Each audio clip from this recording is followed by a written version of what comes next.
اور دوسری طرف جو ماہرین لغت ہیں، جو بڑے بڑے گرامیرینز ہیں، جو قرآن مجید کی تفسیر کرنے والے ہیں، جو ائمہ لغت ہیں، وہ اس کی نحوی ترکیبوں میں الجھے ہیں، انہیں قرآن سمجھ ہی نہیں آ رہا۔ یہ قرآن کا طالب علم کون ہے؟ تو کوفیوں کا عام طور پہ موقف یہ ہے کہ یہ بسم اللہ جو ہے سورہ فاتحہ کا حصہ ہے، 7ویں آیت ہے۔ جو تو مدنی ہیں ان کا موقف یہ ہے کہ یہ بسم اللہ جو ہے وہ 7ویں آیت نہیں ہے بلکہ صراط الذین انعمت علیہم پہ وقف ہے۔ اچھا 7 آیتیں سارے مانتے ہیں، اس پہ اجماع ہے کہ سورہ فاتحہ کی 7 آیتیں، اس پہ اجماع ہے۔ تو یہاں ایک بات تو یہ ہے کہ دوسرے قول کا ان کو پتہ ہی نہیں ہے کہ دوسرا قول موجود ہے، اور وہ امت میں جو بسم اللہ کو فاتحہ کا حصہ مانتے ہیں یا نہیں مانتے، اس کے باوجود وہ 7 ہی آیتیں کہتے ہیں۔ ہاں، جو بسم اللہ کا حصہ نہیں بھی مانتے، یہ جو انہوں نے کہا نا کہ یہ امر نزاعی ہے کہ بسم اللہ سورہ فاتحہ کا حصہ ہے کہ نہیں، تو کہنے لگے کہ سورہ فاتحہ کا حصہ نہیں، وہ کیا کہتے ہیں؟ وہ کہتے ہیں صراط الذین انعمت علیہم پہ 6 آیت ہے۔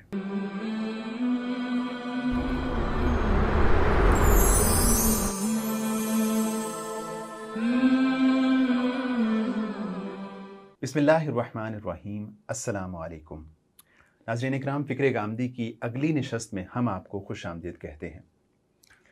غامدی صاحب نے اپنی کتاب میزان میں جو مبادئ تدبر قرآن کے حوالے سے اصول بتائے ہیں، ان میں سے 4 اصولوں پہ ہماری بات مکمل ہو چکی ہے۔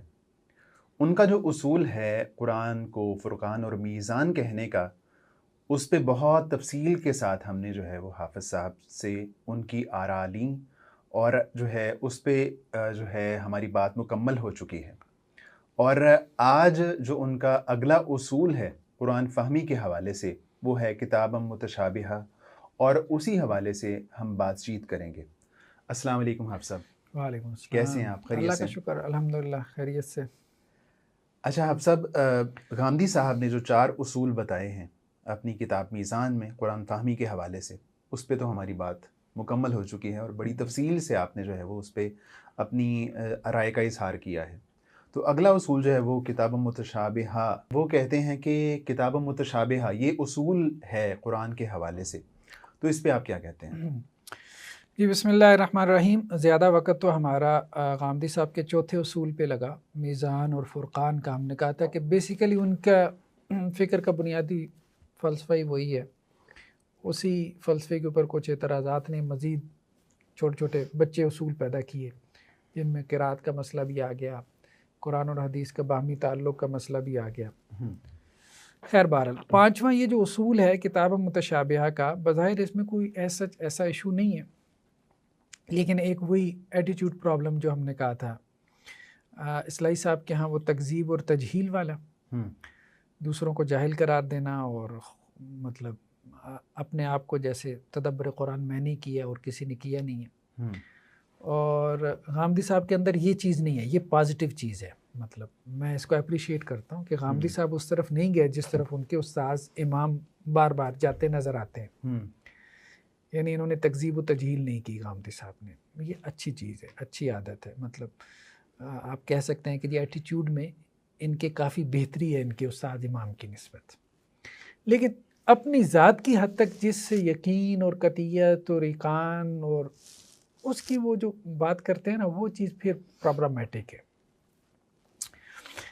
اب دیکھیں یہ کتاب متشابہہ کا جو اصول ہے، اس میں وہ یہ کہتے ہیں کہ جی 5ویں چیز یہ ہے کہ قرآن اپنا مدعا اتنی مختلف صورتوں اور گوناگوں پیرایوں میں بیان کرتا ہے کہ اس کے نتیجے میں وہ خود اپنے اجمال کی تفصیل اور اپنے معجزانہ کلام کی ایسی شرح و تفسیر بن گیا ہے کہ دنیا کی دوسری کتابوں میں اس کی کوئی نظیر پیش نہیں کی جا سکتی۔ یعنی قرآن کی تفسیر کرتا ہے، کہیں پہ قرآن میں اجمال ہے، کہیں پہ قرآن میں اسی بات کی کیا ہے، تفصیل ہے، شرح و وضاحت ہے۔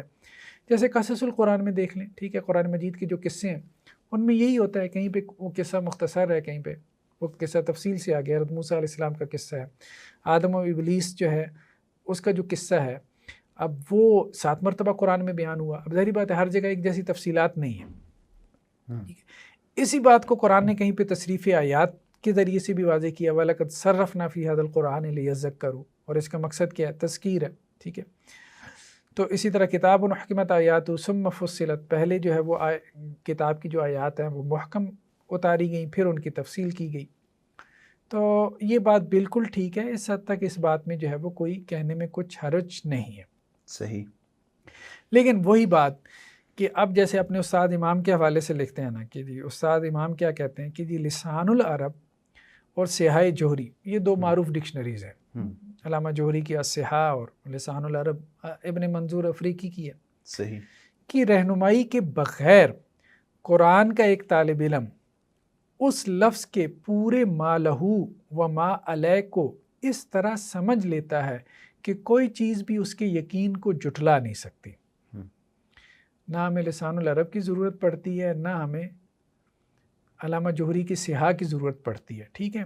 اس لفظ سے مراد قرآن کا ہر لفظ، قرآن کا ایک لفظ جو ہے، قرآن اچھا، کا ایک لفظ، ٹھیک ہے۔ ہم، دیکھیں نا، یہاں شروع سے پڑھ لیتے ہیں، یہاں تفصیل میں پڑھنے کی گنجائش نہیں ہے، ورنہ ہم دکھاتے کہ کس طرح قرآن مجید عام بول چال کے اندر سے ایک معمولی لفظ اٹھا لیتا ہے، ٹھیک ہے، اور اس کے معروف معنی سے کہیں زیادہ بلند معنی میں استعمال کرتا ہے ہم، اس لفظ کو، ٹھیک ہے، اور پھر اپنے طریقے استعمال کے تنوع سے اس کے لیے ایسا مخصوص ماحول پیدا کر دیتا ہے کہ لسان العرب سیاہ جوہری کی رہنمائی کے بغیر قرآن کا ایک طالب علم اچھا، اس لفظ کے پورے ما لہو و ما علیہ کو اس طرح سمجھ لیتا ہے کہ کوئی چیز بھی اس کے یقین کو جھٹلا نہیں سکتی۔ ہم، مفرد الفاظ کے علاوہ اسالیب کلام اور نحوی تالیف کے باب میں بھی قرآن مجید کا یہی حال ہے، ہم، ٹھیک ہے، مفرد الفاظ اور اس کے علاوہ اسالیب کلام اور نحوی تالیف، یعنی گرامر کا مسئلہ ہو یا مفردات کے معنی کا مسئلہ ہو، مفردات کے معنی ہو گیا یا ترکیب میں یہ کیا بن رہا ہے، دونوں میں قرآن کا اسلوب اتنا نمایاں ہے کہ قرآن کا ایک طالب علم اسے کسی رہنمائی کی ضرورت نہیں ہے، ٹھیک ہے۔ اچھا، آگے کیا کہہ رہے ہیں، یہ جملہ جو ہے نا، ذرا اب اس پہ غور کریں۔ ارباب نحو قرآن مجید کی جن ترکیبوں میں نہایت الجھے ہیں اور کسی طرح ان کو نہیں سلجھا سکے ہیں، ہم، کون؟ ارباب نحو۔ ہم، اور یہ ارباب نحو کون تھے؟ جو قرآن کی ترکیب کر رہے تھے، مفسرین تھے نا، ایک طرف مفسرین تھے، دوسری طرف گرامیرین تھے، ہم، ٹھیک ہے، اہل لغت، ہاں، تو وہ جن ترکیبوں میں نہایت الجھے ہیں اور کسی طرح ان کو نہیں سلجھا سکے، خود قرآن مجید میں ان کی مثالیں ڈھونڈیے تو ایک سے زیادہ مل جائیں گی، اور پیش و عقب کے ایسے دلائل و قرائن کے ساتھ مل جائیں گی کہ ان کے بارے میں ہمارے اطمینان کو کوئی چیز مجروح نہیں کر سکتی۔ اچھا، اب بڑے بڑے گرامیرین جو تھے، لغویین تھے، جو مفسرین تھے، وہ تو قرآن مجید کی ترکیبوں کو سلجھا نہیں سکے۔ تو یہ جو اوپر بیان کیا ہے کہ قرآن کا ایک طالب علم خود سمجھ لیتا، اس کے ما لہو و ما علیہ کو اس طرح سمجھ لیتا ہے کہ کوئی چیز بھی اس کے یقین کو جھٹلا نہیں سکتی، تو یہ طالب علم پھر کون ہے؟ یعنی قرآن اتنا واضح ہے کہ قرآن کا ایک طالب علم، اس کو نہ تو لسان العرب کی ضرورت ہے، ہم، نہ الصحاح کی ضرورت ہے، ہم، ٹھیک ہے، اور اسے بالکل قرآن مجید کلیئری سمجھ میں آتا ہے۔ اور دوسری طرف جو ماہرین لغت ہیں، جو بڑے بڑے گرامیرینز ہیں، جو قرآن مجید کی تفسیر کرنے والے ہیں، جو ائمہ لغت ہیں، وہ اس کی نحوی ترکیبوں میں الجھے ہیں، انہیں قرآن سمجھ ہی نہیں آ رہا۔ یہ قرآن کا طالب علم کون ہے؟ یہ تین ہیں، حمید الدین فرائی، مولانا اصلاحی صاحب، دو تو یہ ہو گیا، اب تیسرے اس کے بعد غامدی صاحب، حامدی صاحب ہو گئے، ظاہری بات ہے، اس میں تو عبارت میں تو شامل نہیں ہے نا، یہ تو اصلاحی صاحب کی عبارت ہے، لیکن غامدی صاحب کے شاگردوں سے پوچھیں گے تو وہ اس میں غامدی صاحب کا بھی نام ڈال دیں گے۔ تو وہی ہم نے کہا تھا نا کہ مہذب انداز میں یہ گفتگو کرنا کہ جی ہمارے علاوہ قرآن کسی کو سمجھ نہیں آیا، ٹھیک ہے، صحیح، یہ اچھا خیر بات یہ ہے کہ یہ جو اصول ہے ان کا کتاب متشابہہ کا کہ القرآن یفسر بعضہ بعضا، ٹھیک ہے، یہ بات ٹھیک ہے کہ قرآن کا بعض کی تفسیر کرتا ہے، صحیح ہے، ٹھیک ہے، اس کو ماننے میں کوئی حرج نہیں ہے، لیکن اس اصول کو کتاب متشابہہ کو مزید انہوں نے جا کے کھولا ہے اپنے ایک اور اصول میں، جو کہ 9واں اصول ہے، اور اس کا ٹائٹل ہے سبع مثانی۔ صحیح، یہ سبع مثانی کا ٹائٹل انہوں نے کس لیے دیا، اس میں ہم آگے چل کے گفتگو کرتے ہیں۔ اب اس اصول کی وضاحت دیکھیں، یہ اس طرح سے کر رہے ہیں کہ قرآن کی تمام صورتیں آپس میں توأم بنا کر، توأم سے مراد جوڑا بنا کر اور 7 ابواب کی صورت میں مرتب کی گئی ہیں، یعنی پورے قرآن کے 7 ابواب ہیں معنوی اعتبار سے، اور صورتیں جو ہے وہ آپس میں جوڑا ہے۔ یعنی ہر سورہ مضمون کے لحاظ سے اپنا ایک جوڑا اور مسنا رکھتی ہے، اور دونوں میں اسی طرح کی مناسبت ہے جس طرح کی مناسبت زوجین میں ہوتی ہے۔ اس سے مستثنا چند صورتیں ہیں جن میں فاتحہ پورے قرآن کے لیے بمنزلہ دیباچہ اور باقی تتمہ و تکملہ یا خاتمہ باب کے طور پر آئی ہیں۔ پھر 7 مجموعوں کی صورت میں جنہیں ہم نے ابواب سے تعبیر کیا ہے، یہ صورتیں قرآن میں مرتب کر دی گئیں۔ قرآن سے متعلق یہ حقیقت سورہ ہجر میں اس طرح سے بیان ہوئی ہے، وَلَقَدْ آتَيْنَاكَ سَبْعًا مِّنَ الْمَثَانِي وَالْقُرْآنِ الْعَظِيمِ، کہ اے نبی صلی اللہ علیہ وسلم ہم نے آپ کو 7 مثانی دیے ہیں، یعنی آگے پھر وہی بات کہ یہاں واو انہوں نے واو تفسیریہ مانا ہے، یعنی قرآن عظیم دی ہے۔ تو خیر اس پہ تو ہم لمبی چوڑی بحث کر چکے ہیں کہ واو تفسیریہ جو ہے یہ واو کا کیا ہے، مجازی معنی ہے، واو کا حقیقی معنی کیا ہے، واو عاطفہ۔ تو یہ جو حافظ صاحب یہ جو ترجمہ ہے یہ اصلاحی صاحب کا ہے یا غامدی صاحب کا ہے؟ یہ تو ابھی غامدی صاحب کی میزان ہم نے کھولی ہے نا۔ اچھا اصلاحی صاحب کیا کہتے ہیں؟ نہیں، یہ جو ترجمہ ہے یعنی یہ قرآن عظیم عطا فرمایا ہے، یعنی یہ قرآن عظیم عطا فرمایا، یہ تو ترجمہ قرآن کا، ہاں یہ غامدی صاحب کا ہے، یہ غامدی صاحب کا ہے۔ دیکھیے اصلاحی صاحب کیا کہتے ہیں، اصلاحی صاحب نے جو موقف اپنایا ہے نا وہ یہ ہے، اور ہم نے تم کو 7 مثانی اور قرآن عظیم عطا کی۔ خیر بہرحال سب مثانی سے کیا مراد ہے، یہ اصلاحی صاحب کی تفسیر ہے، ٹھیک ہے، تفسیر تدبر قرآن۔ یہاں ایک اہم سوال یہ پیدا ہوتا ہے کہ سب مثانی سے کیا مراد ہے، یہ اصلاحی صاحب نے سوال اٹھایا، ٹھیک ہے جی۔ تو وہ یہ کہتے ہیں جی اس بارے میں 3 اقوال ہیں، ٹھیک ہے۔ ایک قول یہ ہے کہ اس سے قرآن کی ابتدائی 7 صورتیں مراد ہیں، ٹھیک ہے، ابتدائی 7 صورتیں مراد ہیں، ایک یہ قول ہو گیا۔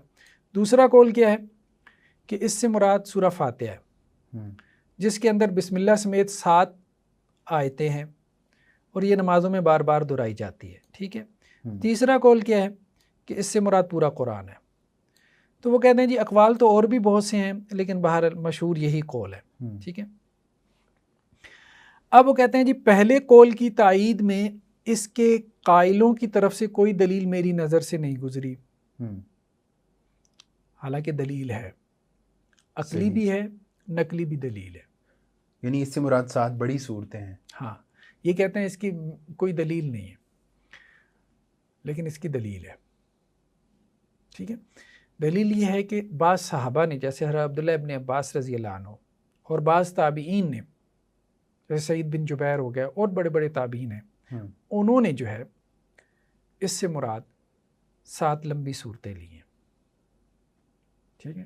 جیسے ابھی ہم آپ کو دکھاتے ہیں، یہ تو ہو گئی نقلی دلیل، اور عقلی دلیل کہ کیوں 7 صورتیں مراد لی ہیں مثانی سے، مثانی کے لفظ میں ایسی کیا چیز تھی، ٹھیک ہے، کہ اس کا مصداق انہوں نے 7 صورتوں کو قرار دیا، وہ بھی انہوں نے دلیل دی ہے، ٹھیک ہے۔ یہ جیسے ہم ابھی آپ کو دکھاتے ہیں تفسیر تبری ہے ہمارے سامنے، ٹھیک ہے، یہ حضرت سعید بن جبیر سے ہے۔ سبع من المثانی کے بارے میں وہ کیا کہتے ہیں، اس سے مراد کیا ہے، البقرہ، آل عمران، نساء، مائدہ، انعام، اعراف، سورہ یونس ہے۔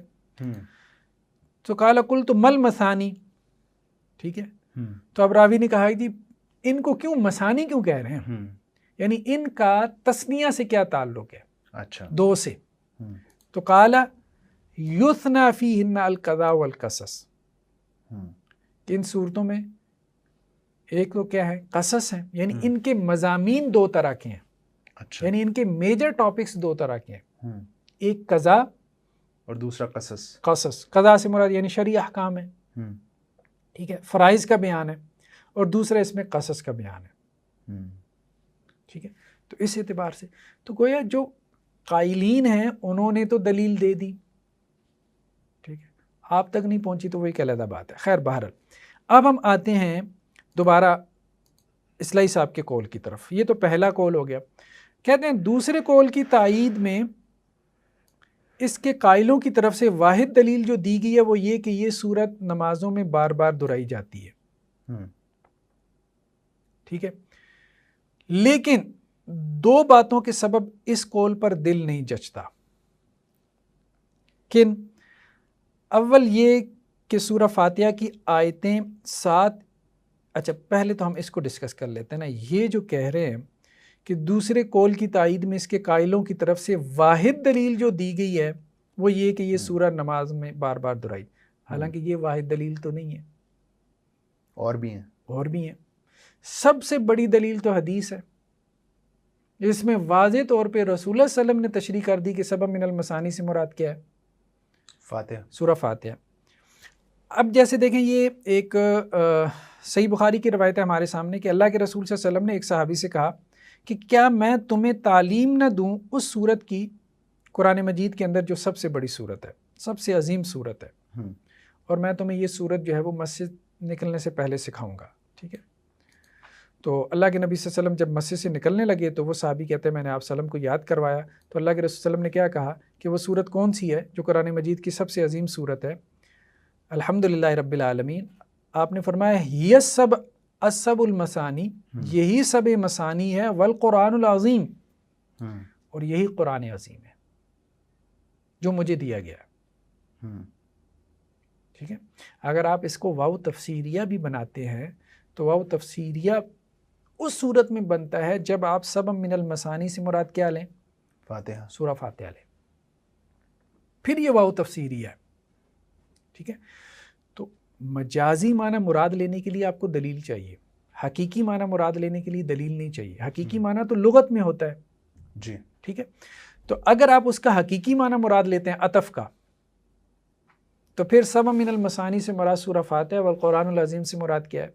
قرآن عظیم، بقیہ قرآن. اگر واو عاطفہ مراد لیتے ہیں، اگر واو تفسیریہ مراد لیتے ہیں اس کے لیے دلیل چاہیے. وہ دلیل کیا ہے؟ وہ یہ حدیث مبارکہ ہے. تو اس کے مطابق قرآن عظیم سے مراد کیا ہے؟ سبب من المثانی، اور سبب مثانی سے مراد کیا ہے؟ سورہ فاتحہ. تو رسول اللہ صلی اللہ علیہ وسلم کی واضح حدیث آ گئی. اب ایک بات تو یہ ہے کہ یا تو اصلاحی صاحب کو پتہ نہیں تھا، ٹھیک ہے، اس حدیث کا جو ہر دوسری اردو کی تفسیر میں لکھی ہوئی ہے آپ کو مل جائے گی. اگر تو اصلاحی صاحب کو اس حدیث کا ہی نہیں پتہ تھا تو پھر جتنی وہ تجہیل اور تکذیب کرتے ہیں دوسروں کی، وہ ساری ان کی طرف خود ہی لوٹ آتی ہے کہ کیا آپ قرآن مجید کی تفسیر کرنے بیٹھ گئے، آپ کو پتہ ہی نہیں کہ حدیثیں بھی موجود ہیں. اور اگر آپ کو پتہ تھا کہ حدیث بھی موجود ہے، پھر جب آپ یہ کہہ رہے ہیں کہ جی اس کی واحد دلیل یہی ہے، تو اس کا مطلب یہ ہے کہ آپ حدیث کو دلیل مانتے ہی نہیں. پھر اس کا یہی مطلب بنتا ہے. پھر جب دوسرے آپ کو کہیں گے کہ جی آپ منکرین حدیث ہیں، پھر آپ کو جو ہے وہ مرچیں لگیں گی. تو مطلب یا تو آپ حدیث کو دلیل نہیں سمجھتے تو دوسرے آپ کو منکرین حدیث کہیں گے، یا آپ حدیث کو دلیل سمجھتے ہیں تو آپ کو حدیث کا نہیں پتہ تھا. اگر حدیث کا نہیں پتہ تھا تو اتنی معروف حدیثیں آپ کے علم میں نہیں ہیں، تو مطلب یہ ہے کہ حدیث کا علم آپ کے پاس ہے ہی نہیں. جب آپ کے پاس حدیث کا علم نہیں ہے تو پھر آپ یہ کیوں کہتے ہیں کہ جی واحد دلیل یہ دی گئی؟ تو اب لا علمی کی بنیاد پہ تفسیر کرنے بیٹھ گئے نا. جبکہ اس کی تائید میں معروف احادیث موجود ہیں، معروف حدیثیں موجود ہیں، ہر دوسری اردو کی تفسیر میں لکھی ہوئی ہیں، ایک عامی کو بھی علم میں ہے. اور آپ قرآن مجید کی تفسیر لکھ رہے ہیں، آپ کے علم میں وہ حدیثیں نہیں ہیں. اچھا اپنی دلیل نہیں ذکر کر رہے، دوسروں کی دلیل کر، دوسروں کو آپ نے پڑھا ہی نہیں ہے، آپ نے دوسروں کا مطالعہ ہی نہیں کیا. تو کہنے کا مقصد یہ ہے کہ یہ بہت ہی کمزور بات ہے. دوسرے قول کی تائید میں جو واحد دلیل ہے یہ کہہ رہے ہیں کہ جی یہ ہے، حالانکہ وہاں واضح طور پہ دلیل جو ہے وہ حدیث ہے. اچھا اب یہ کہتے ہیں کہ جی اس پہ دل کیوں نہیں جچتا؟ اول یہ کہ سورہ فاتحہ کی آیت 7 اس صورت میں بنتی ہے جب بسم اللہ کو بھی اس کا جز تسلیم کیا جائے، اور بسم اللہ کا جز فاتحہ ہونا ایک امر نزاعی ہے. ٹھیک ہے، اور قوی بات یہی معلوم ہوتی ہے کہ بسم اللہ اس صورت کے آغاز میں اسی طرح جس طرح اچھا یہاں پہ بھی ناقص مطالعہ. کوفی اصل میں یہ کہتے ہیں، عام طور پہ کوفیوں کا موقف یہ ہے کہ بسم اللہ جو ہے وہ سورہ فاتحہ کا جز ہے. جو مدنی ہیں، ٹھیک ہے، دو ہی بڑے ہمارے ہاں جو ہے وہ مرکز رہے نا اوائل اسلام میں، چونکہ کوفہ بھی جو ہے وہ کیپٹل رہا ہے حضرت علی رضی اللہ عنہ کے زمانے سے. کیپٹل یہ تھا، اس سے پہلے مدینہ تھا 3 خلفائے راشدین کے زمانے میں، تو علمی مرکز یہی 2 بنے.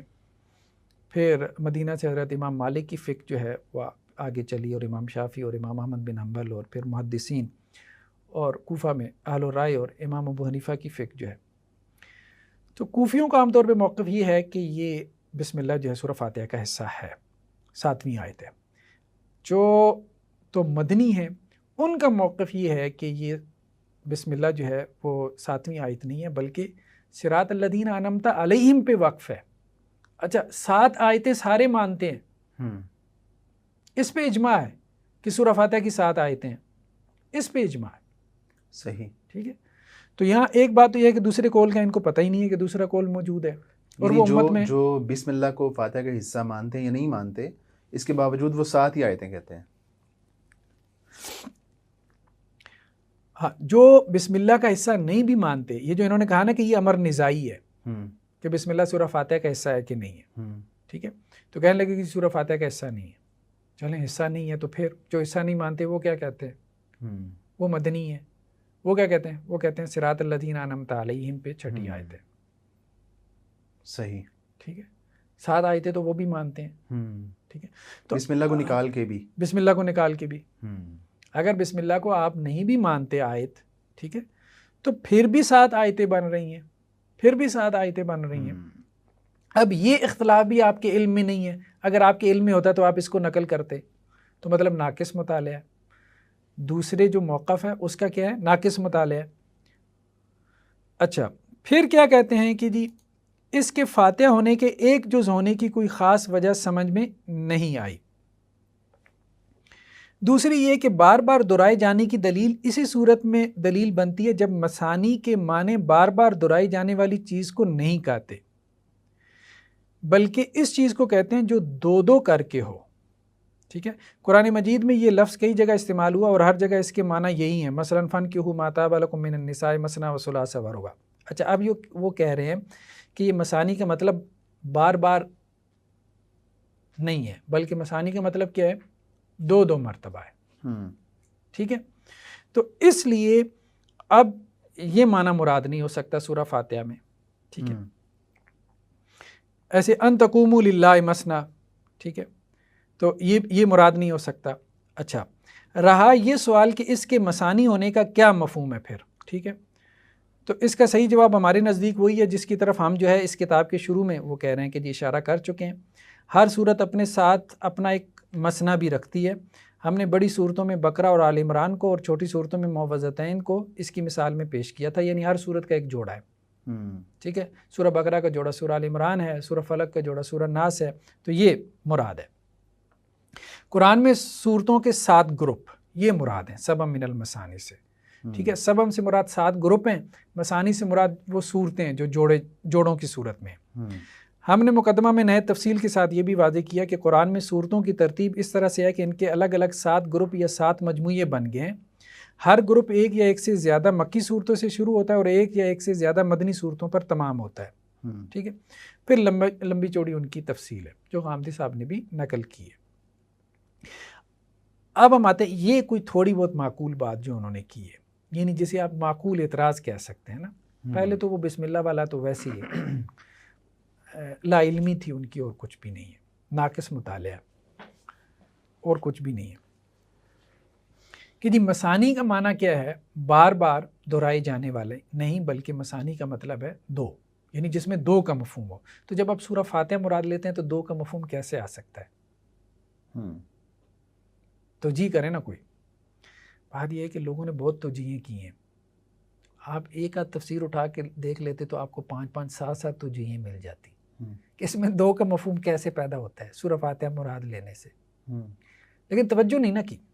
تو ان میں سے کوئی جو آپ کو لگتا ہے کہ معقول توجیہ ہے وہ کون سی توجیہ ہے؟ دیکھیں معقول تو بہت سی ہو سکتی ہیں، یہ تو یہ ہے کہ ہم نہیں کہہ رہے کہ کوئی ایک ہو سکتی ہے۔ مثال کے طور پہ اب یہ ابن عادل حنبلی ہیں،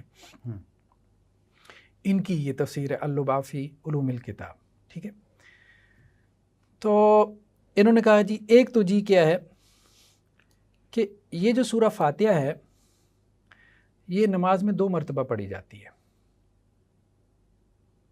اچھا اس کی آگے پھر کئی توجیہیں ہیں کہ نماز میں 2 مرتبہ پڑھی جاتی ہے، اس سے کیا مراد ہے؟ بعض لوگوں نے کہا کہ اس سے مراد یہ ہے کہ فرائض میں بھی اور غیر فرائض میں بھی، نماز دو ہی قسم کی ہے نا، فرض اور نفل. ہاں فرض اور نفل، فرض میں بھی پڑھی جاتی ہے، نفل میں بھی پڑھی جاتی ہے.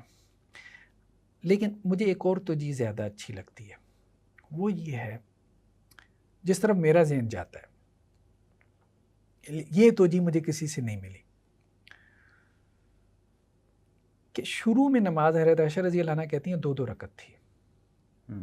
نماز شروع میں 2 رکعت تھی، اور یہ صورت ہے بھی مکی. ٹھیک ہے، یہ 4 رکعت نماز بعد میں آئی ہے. تو شروع میں 2 مرتبہ ہی سورہ فاتحہ پڑھی جاتی تھی. نماز کے اندر سورہ فاتحہ 2 مرتبہ ہی پڑھی جاتی تھی، کیونکہ نماز تھی 2 رکعت، 4 رکعت نماز تھی نہیں، وہ تو مدینہ میں آ کے ہوئی ہے، تو اس لیے اس کو مسانی کہا گیا. اور یہ میرے خیال میں سب سے عمدہ توجہ ہے اس کی. صحیح. اچھا دوسرا ایک توجہ، اور یہ توجہ آپ کی توجہ ہے. ہاں یہ مجھے یہی لگتا ہے کیونکہ مجھے سب سے اچھی لگتی ہے. اچھا دوسری توجہ یہ کی گئی ہے کہ اس کو مسانی اس لیے کہا گیا کہ نماز میں سورہ فاتحہ کے ساتھ قرات ہے، تو قرات کی وجہ سے یعنی 2 مرتبہ قرآن کی قرات ہو گئی، 1 مرتبہ سورہ فاتحہ اور 1 مرتبہ سورہ فاتحہ کے علاوہ، تو اس لیے اس کو مسانی کہا گیا اس قرات کے اعتبار سے. صحیح. اچھا تیسری اس کی توجہ یہ کی گئی، وہ جو ایک معروف حدیث ہے کہ اللہ سبحانہ و تعالیٰ یہ کہتے ہیں کہ میں نے سورہ فاتحہ کو تقسیم کر دیا اپنے اور اپنے بندے کے درمیان، قسمت الصلاۃ بینی و بین عبدی. جی. تو انہوں نے کہا کہ یہ 2 حصوں میں تقسیم ہو گئی، اللہ اور اس کے رب کے درمیان. چوتھی اس کی توجہ یہ کی گئی کہ یہ 2 مرتبہ نازل ہوئی. اچھا یہ بھی بات عام طور پہ معروف ہے کہ یہ کئی مرتبہ نازل ہوئی سورہ فاتحہ، مکہ میں بھی اور مدینہ میں بھی. پانچویں اس کی یہ بھی توجہ کی گئی کہ اس میں جو کلمات ہیں یہ جوڑے ہیں، جیسے اللہ کی جب تعریف آئی نا الرحمن الرحیم، اسی طرح ایاک نعبد و ایاک نستعین، دوہرا تعلق ہے نا بندے اور رب کا. اسی طرح آگے چلیں تو صراط الذین انعمت علیہم یعنی منعم علیہ کا ذکر ہے، اور پھر غیر منعم علیہ جن پہ انعام نہیں ان کا ذکر ہے. اچھا جب غیر منعم علیہ کا ذکر ہوا تو پھر ان میں پھر آگے 2 ہیں، 2 یہودی اور عیسائی. تو اپنے مضامین میں یہ کیا ہے مسانی ہے. مطلب توجیحات بہت زیادہ ہیں اس کی. باقی یہ ہے کہ آپ کا مطالعہ نہیں ہے تو وہ ایک علیحدہ بات ہے. ٹھیک ہے. اچھا دوسری بات، ایک تو یہ ہو گیا کہ مسانی آپ کہتے ہیں کہ جس میں تثنیہ کا معنی کیسے آ گیا، مسانی میں تو اصلاً کیا ہے تثنیہ کا معنی ہے. ٹھیک ہے. سب سے اہم بات یہ ہے کہ مسانی کا کیا یہ بنیادی معنی ہے تثنیہ؟ اصل بات یہ ہے کہ مسانی کا یہ بنیادی معنی نہیں ہے تثنیہ. یہ ہمیں قرآن سے معلوم ہوتا ہے. مسانی کا بنیادی معنی تکرار ہی ہے. تکرار ہے، تثنیہ نہیں ہے. ریپیٹیشن. ہاں ریپیٹیشن. دیکھیں تکرار 2 مرتبہ بھی ہو جاتی ہے، تو اس لیے مسنا کا مفہوم اس سے نکل آیا، لیکن اس کا بنیادی معنی نہیں ہے، اس کا سائیڈ معنی ہے. جیسے اب آپ دیکھیں قرآن مجید میں کہیں تو یہ ثانی اثنین 2 کے معنی میں استعمال ہوا. ٹھیک ہے. ثانی عطفی، اس کا کیا مطلب ہے؟ وہی لفظ ہے، وہی مادہ ہے، 2 مرتبہ جھٹکتا ہے اپنے کندھے کو، یہ مراد نہیں ہے. ٹھیک ہے. بار بار جھٹکتا ہے، بار بار جھٹکنا. اچھا یہ بات جو ہے، یہ بات صرف ہم نہیں کہہ رہے، یہ جن کو یہ امام لغت کا سرٹیفکیٹ دے رہے ہیں نا بار بار، علامہ زمخشری جن کو حامدی صاحب لکھتے ہی امام اللغہ ہیں، اور واقعتاً لغت میں ان کا ایک مقام ہے، مرتبہ ہے. یہ تو آپ سب جن لوگوں نے اس کی توجیحات کی ہیں مختلف، جی وہ بھی تو اس کو مطلب 2 کے معنی میں لے رہے ہیں نا. ہاں وہ بھی اس کو 2 کے معنی میں لے رہے ہیں، لیکن ہم اسی بات کی طرف آ رہے ہیں. وہ یہ نہیں کہہ رہے کہ اس کا معنی اس میں 2 ہی پایا جاتا ہے. اچھا. ہاں وہ کہہ رہے ہیں کہ اگر 2 کا معنی بھی آپ مراد لے لے تو وہ بھی نکلتا ہے. ٹھیک ہے. اب جیسے دیکھیں علامہ زمخشری نے اس پہ جب بحث کی ہے تو وہ یہی بات کہتے ہیں کہ سبع من المثانی سے کیا مراد ہے؟ سورہ فاتحہ ہے، یا اس سے مراد 7 صورتیں ہیں. ٹھیک ہے. تو وہ کہتے ہیں والمثانی من التثنیہ، اور تثنیہ کیا ہے؟ تکرار کا نام ہے، دو کا نام نہیں ہے، اصل میں تثنیہ تکرار کا نام ہے۔ صحیح۔ اچھا، اس بحث کو امام راغب نے بھی بہت اچھی طریقے سے کھولا۔ انہوں نے کہا بھئی دیکھو بات یہ ہے، یہ بھی جو کوٹیشن آپ نے شیئر کی یہ امام زمخشری کی ہے، ہاں وہ امام اللغہ جس کو کہتے ہیں، ہاں امام اللغہ، ان کی الکشاف سے تھی، ہوں، ٹھیک ہے۔ اب یہ مفردات القرآن ہے، المفردات فی غریب القرآن، ٹھیک ہے، امام راغب اصفہانی کی۔ یہ کہتے ہیں یہ جو مادہ ہے نا جس سے یہ لفظ بنا ہے، ٹھیک ہے، اس میں ایک تو بے اعتبار العدد اس کا معنی ہے۔ اگر بے اعتبار العدد آپ دیکھیں تو پھر اس میں دو کا مفہوم ہوتا ہے، اور بعض اوقات بے اعتبار تقریر ہوتا ہے، تکرار موجود ہوتا ہے، عدد مراد نہیں ہوتا، ٹھیک ہے۔ اچھا، اس میں جا کے پھر انہوں نے اس کی مثال آگے وہی بیان کی، ثانیہ اطفی، ٹھیک ہے۔ اسی طرح الا انہم یسنون صدورہم، قرآن میں یہ بھی ہے، یسنون صدورہم، اپنے سینوں کو کیا کرتے ہیں؟ موڑتے ہیں، ٹھیک ہے۔ تو بیسیکلی اس کا بنیادی معنی جو ہے وہ موڑنا ہے، دو اس کا بنیادی معنی نہیں ہے، دو وہ اضافی طور پہ اس میں آیا ہے، جسے کہتے ہیں اس کا اصل معنی نہیں ہے، وہ اضافی طور پہ کہیں کہیں آ گیا۔ صحیح۔ تو لفظ کی بنا جو ہوتی ہے اس کے بنیادی معنی پہ ہوتی ہے، ٹھیک ہے۔ تو اس کے بنیادی معنی میں تو یہ ہے ہی نہیں، لیکن ہم نے کہا کہ اگر دو کا مفہوم آپ شامل کر بھی لیں پھر بھی اس کی توجہ بالکل واضح ہے، وہ ہمیں سمجھ میں آتی ہے، ٹھیک ہے۔ تو اگر ہم اس کو جو آپ کہہ رہے ہیں کہ موڑنے کے معنی میں ہے، اگر آپ کہتے ہیں کہ اس کا مطلب جو ہے وہ موڑنے کے معنی میں ہے، تو پھر سبع من المثانی میں کیا مطلب کیا بنے گا پھر؟ ہاں، مطلب یہ ہے کہ موڑنے کا مطلب یہ ہے کہ دوبارہ جو ہے وہی چیز ریپیٹ ہو رہی ہے، ایک چیز مڑ رہی ہے نا تو دوبارہ وہی ریپیٹ ہو رہی ہے، ٹھیک ہے۔ وہی مطلب جیسے تکرار کا ہے، امام زمخشری نے بھی اور امام راغب نے بھی، اب یہ دونوں جو ہے وہ ائمہ لغات میں سے، صحیح۔ اور خیر ان کا تو بہت کام ہے، کیا نام ہے اپنا، علامہ زمخشری کا جو ہے، اور اسی طرح سے امام راغب کا قرآن کے اوپر، خاص طور پہ قرآن کی لغت پہ اچھا خاصا کام ہے۔ تو کہنے کا مقصد یہ ہے کہ اب چلیں سبع من المثانی جو ہے، اب اس سے مراد دیکھیں نا، یہ قرآن مجید کے الفاظ ہیں نا، سبع من المثانی، 7 مثانی دیے، یہ تو اس کا ترجمہ ہو گیا نا، 7 مثانی۔ لیکن ان 7 مثانی سے کیا مراد ہے؟ آگے دیکھیں، قرآن کے ان 7 ابواب میں سے ہر باب ایک یا ایک سے زیادہ مکی صورتوں سے شروع ہوتا ہے اور ایک یا ایک سے زیادہ مدنی صورتوں پر ختم ہو جاتا ہے۔ پہلا باب فاتحہ سے شروع ہوتا ہے اور مائدہ پر ختم ہوتا ہے، اس میں فاتحہ مکی اور باقی 4 مدنی ہیں۔ دوسرا باب انعام اور اعراف 2 مکی صورتوں سے شروع ہوتا ہے اور 2 مدنی صورتوں انفال اور توبہ پر ختم ہوتا ہے۔ مجھے بتائیں یہ حضرت جبریل کے بتائے بغیر کیسے معلوم ہو سکتا ہے کہ سبع مثانی سے یہ مراد ہے؟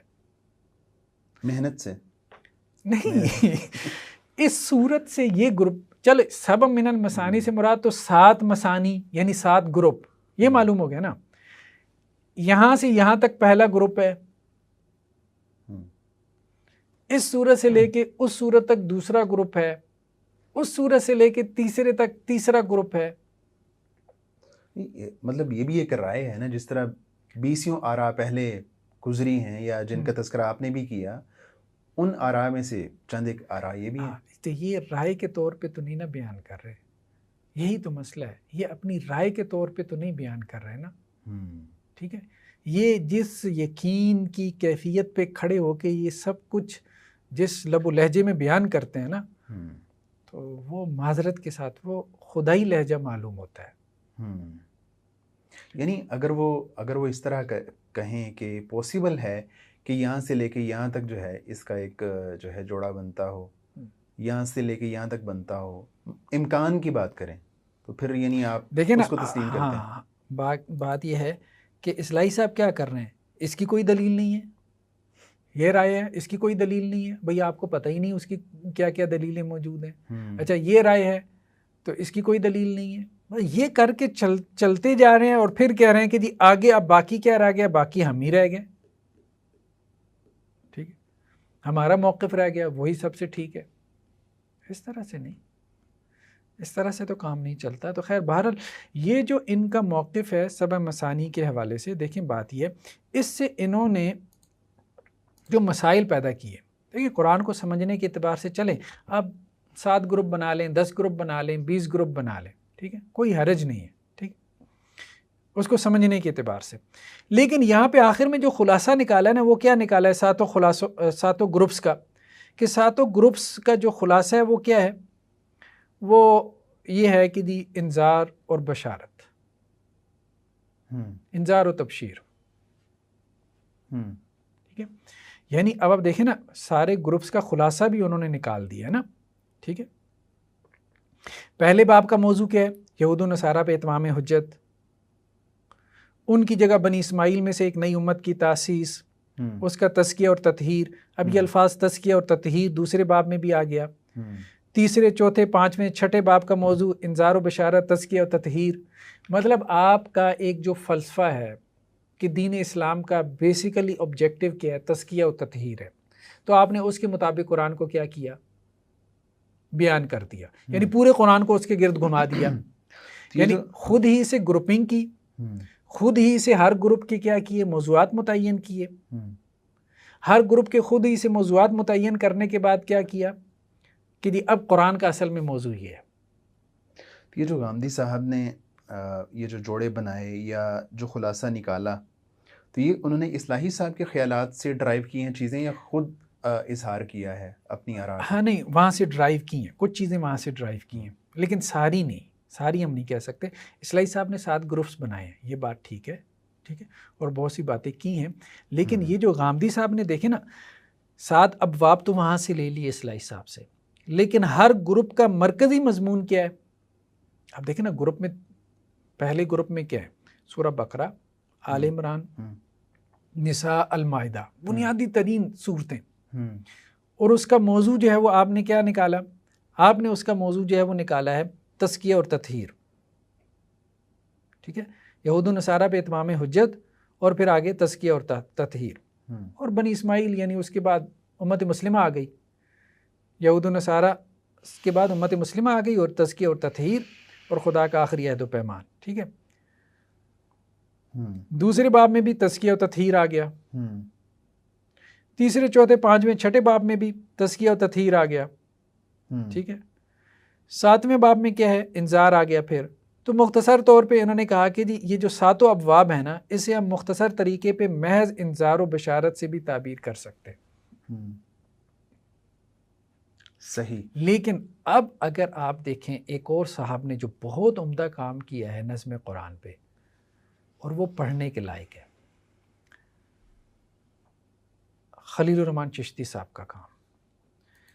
اب آپ دیکھیں کہ وہ کس طرح سے قرآن مجید کے جو میکرو سٹرکچر ہے اس کو کیسے کھول کے بیان کر رہے ہیں. یہ ان کی کتاب کا جو عنوان ہے قرآن مجید کا نظم جلی. یہ بڑا محنت والا کام ہے، مطلب 767 کوئی تقریباً 800 کے قریب پیجز ہیں. تو یہ سورہ بقرہ ہے. اب آپ دیکھیں کہ سورہ بقرہ کو انہوں نے 3 حصوں میں تقسیم کیا. تو کہتے ہیں پہلا جو حصہ ہے اس میں کیا ہے، منصب خلافت اور توحید کے بارے میں 3 مختلف انسانی رویوں میں سے پہلا رویہ اختیار کرو. وَإِذْ قَالَ رَبُّكَ لِلْمَلَائِكَةِ إِنِّي جَاعِلٌ فِي الْأَرْضِ خَلِيفَةً، ٹھیک ہے. یہ مرکزی مضمون ہے. یعنی آپ ان گروپس کے ذریعے سے بیسیکلی کر کیا رہے ہیں، نظم قرآن کے نام پہ آپ ان کے جو مرکزی مضامین ہیں ان کو پس پش ڈال کے، کیونکہ وہ آپ کے فلاسفی سے میچ نہیں کر رہے.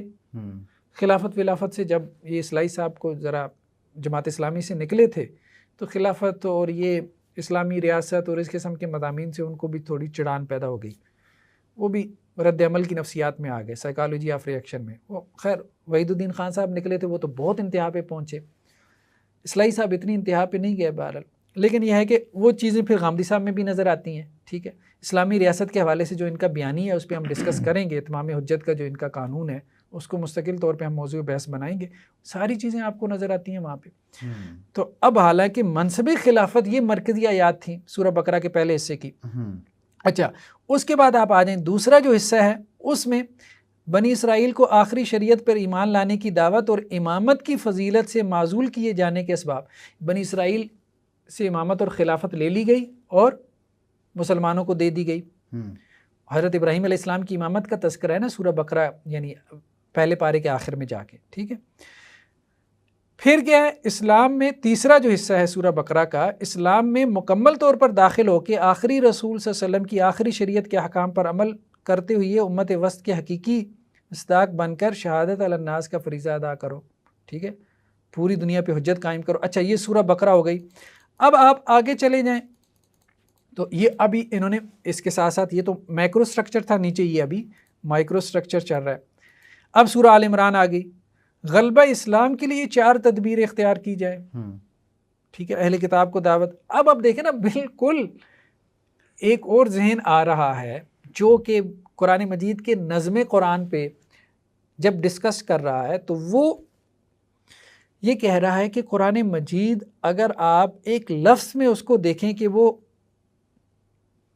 کس مرکزی مضمون کے گرد گھوم رہا ہے، تو وہ مرکزی مضمون کیا ہے؟ اللہ کے دین کا غلبہ۔ سوسائٹی میں سورہ آل عمران کے بارے میں یہ کہہ رہے ہیں یا بقرہ کے بارے میں؟ سورہ بقرہ میں بھی یہی ہے، سورہ آل عمران میں بھی یہی ہے، سورہ نساء میں بھی وہ یہی دکھائیں گے، سورہ مائدہ میں بھی یہی دکھائیں گے۔ آپ میری بات سمجھ رہے ہیں؟ آپ اس کو یوں سمجھیں، حضرت شاہ اللہ دہلوی رحمۃ اللہ علیہ کہتے ہیں کہ مانا پورے قرآن کا کوئی مرکزی مضمون ہے جس کے گرد پورا قرآن گھوم رہا ہے، لیکن وہ مرکزی مضمون ہے کیا؟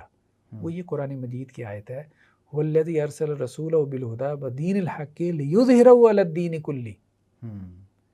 یہ وہ مرکزی آیت ہے جس کے گرد پورا قرآن گھوم رہا ہے، اس کو مرکزی بنا کے اب اس کی تشریح کرو۔ اب قرآن کی صحیح تشریح کرو گے، اب قرآن مجید کی گروپنگ کرو، اب صورتوں کے جوڑے بناؤ۔ بات سمجھ رہے ہیں؟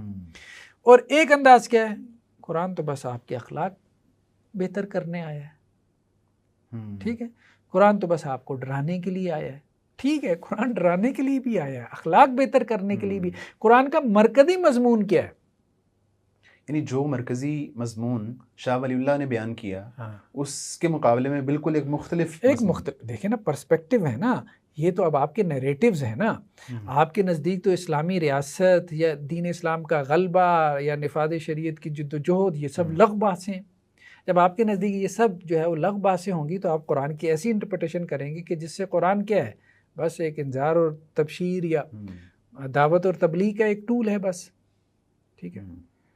تو آپ تعلیمی اور تدریسی کام کو فوکس کریں گے۔ اور ایک یہ ہے کہ نہیں، اسلام صرف اس لیے نہیں آیا کہ میں نے اپنے اخلاق درست کرنے، اسلام اس لیے بھی آیا کہ میں نے دنیا کا قبلہ بھی درست کرنا ہے۔ اسلام صرف اس لیے نہیں آیا کہ میں نے اپنی نماز درست کرنی ہے، اسلام اس لیے بھی آیا ہے کہ میں نے بازار اور مارکیٹ اور پارلیمنٹ اور عدالت اس کو بھی اسلام کے اصولوں کے مطابق کھڑا کرنا ہے۔ وہ پورا ایک پیکج ہوگا، پورا جس میں انفرادی معاملات بھی ہوں گے، اجتماعی معاملات بھی ہوں گے، خلافت بھی ہوگی، جہاد بھی ہوگا، اور سب کچھ ساری چیزیں ہوں گی، ساری چیزیں ہوں گی۔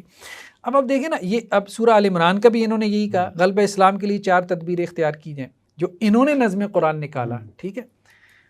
اب مجھے تو یہ نظم قرآن صحیح لگ رہا ہے جو انہوں نے نکالا، ایک ایک آیت پہ محنت کی ہے۔ اصلاحی صاحب نے تو صحیح بات ہے اتنی محنت نہیں کی نظم قرآن پہ، جو انہوں نے خلیل الرحمن چشتی صاحب نے کی ہے، ٹھیک ہے۔ اسی طرح سے اب آپ دیکھیں کہ آگے چلیں سورہ نساء میں، اب آپ دیکھیں انہوں نے ہر جگہ پہ جب بات کی ہے تو آیتوں کے حوالے دے کے بات کی ہے، ایسے نہیں کہ اپنی طرح سے۔ یہ اب آپ دیکھتے چلے جائیں، یہ سورہ نساء ہے۔ سورہ نساء میں بھی کیا ہے، ساری دنیا بالخصوص اہل کتاب اور نصارہ کو، یعنی سورہ نساء کا مرکزی مضمون، ساری دنیا بالخصوص اہل کتاب اور نصارہ کو دعوت اسلام اور مسلمانوں کو نفاق سے بچ کر خالص توحید کے ساتھ خاندان سے لے کے ریاست تک ایک مضبوط اجتماعیت قائم کرنے کا حکم، ٹھیک ہے۔ اب آپ آگے چلتے جائیں، سورہ مائدہ میں آپ آ جائیں۔ سورہ مائدہ میں مرکزی مضمون کیا ہے، آخری رسول محمد صلی اللہ علیہ وسلم پہ نازل کردہ حتمی شریعت کے احکام پر صدقے دل سے عمل درآمد کے لیے امت مسلمہ کا یہودیوں اور عیسائیوں کے طرز عمل سے واقف ہو کر اس سے اعتراض کرنا ضروری ہے۔ اسلام میں سیکولرزم کی کوئی گنجائش نہیں۔ آپ کو کہے کہ سیکولرزم کا لفظ تو ہے کوئی نہیں سورہ مائدہ میں۔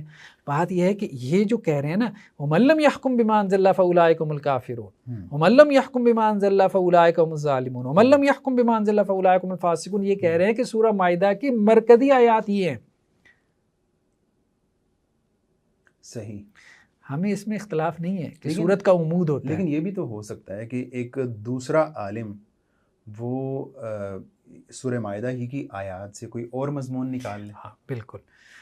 ہم یہ بات کہہ رہے ہیں کہ آپ یہ دعویٰ کر رہے ہیں کہ جی سورہ مائدہ کا یہ مرکزی مضمون ہے.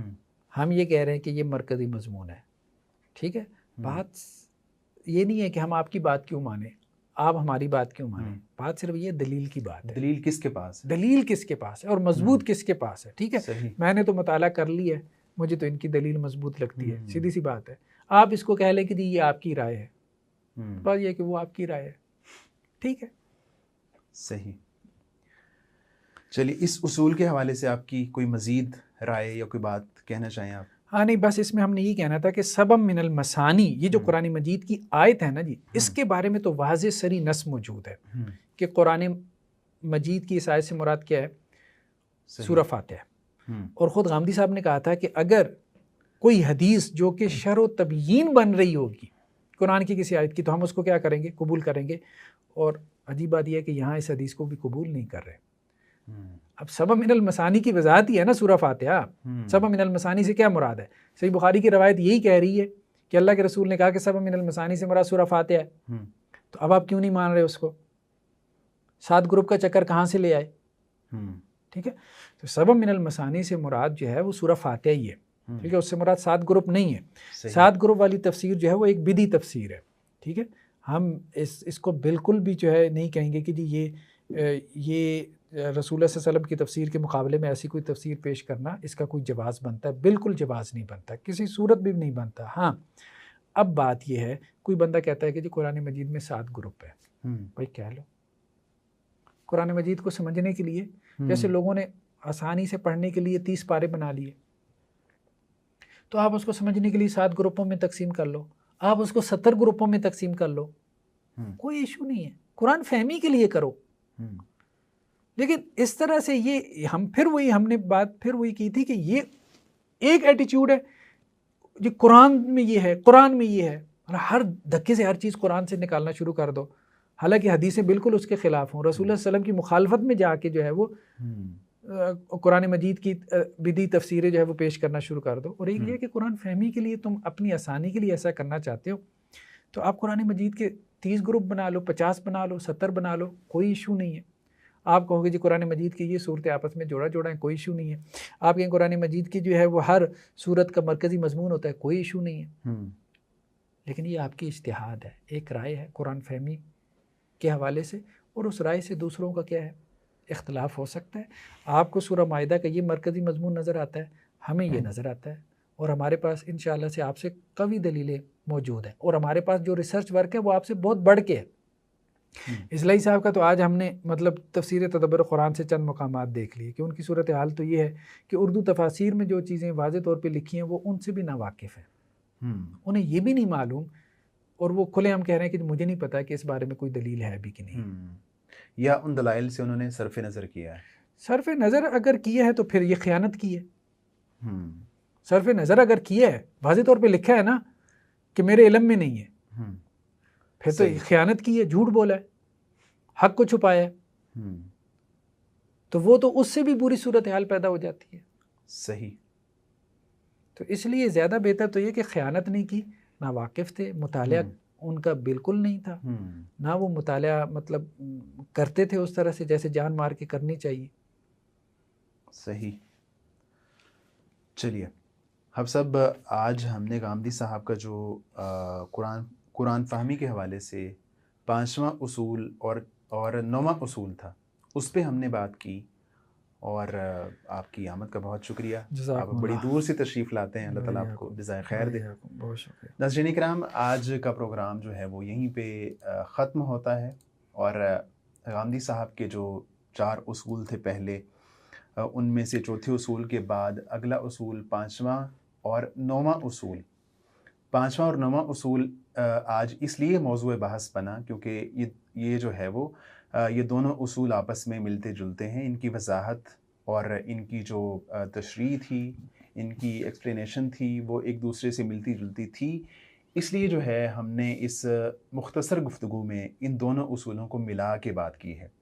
تو آئندہ ایپیسوڈ میں انشاءاللہ ان کے اگلے جو اصول ہیں 6واں اور 7واں اس پہ ہم بات کریں گے.